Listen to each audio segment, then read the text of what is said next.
ইতিহাসের সবচেয়ে অবাধ, সুষ্ঠু, আগামী বছরের প্রতিদ্বন্দ্বিতামূলক এপ্রিলের প্রথমার্ধে যে কোনো দিন জাতীয় নির্বাচন হবে বলে ঘোষণা দিয়েছেন অন্তর্বর্তী সরকারের প্রধান উপদেষ্টা অধ্যাপক মোহাম্মদ ইউনূস।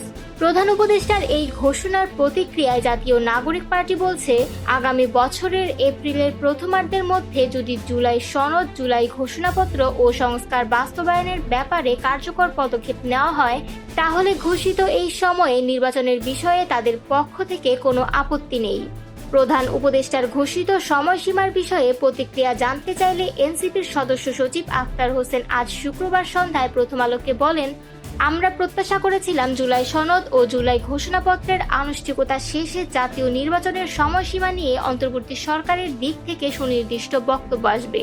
তারপরও প্রধান উপদেষ্টা আগামী বছরের এপ্রিলের মধ্যে নির্বাচনের যে সময়সীমার কথা বলেছেন, যদি এই সময়কালের মধ্যে জুলাই সনদ, জুলাই ঘোষণাপত্র ও সংস্কার বাস্তবায়নের ব্যাপারে কার্যকর পদক্ষেপ নেওয়া হয়, তাহলে ঘোষিত সময়ে নির্বাচনের বিষয়ে আমাদের পক্ষ থেকে কোনো আপত্তি নেই। জুলাই গণ অভ্যুত্থানের নেতৃত্ব দেওয়া তরুণদের উদ্যোগে গঠিত রাজনৈতিক দল এনসিপি বিভিন্ন সময়ে একই সঙ্গে জাতীয় নির্বাচন ও গণপরিষদ নির্বাচন দাবি করেছে। জাতীয় নির্বাচনের আগে স্থানীয় সরকার নির্বাচনের দাবিও জানাতে দেখা গেছে দলটিকে। এছাড়া নির্বাচন কমিশন পুনর্গঠনের দাবিও তারা সামনে এনেছে। জুলাই অভ্যুত্থানের পর থেকে আওয়ামী লীগের বিচার ও রাষ্ট্রের মৌলিক সংস্কারকে এনসিপির রাজনীতির প্রধান এজেন্ডা হিসেবে দেখা গেছে।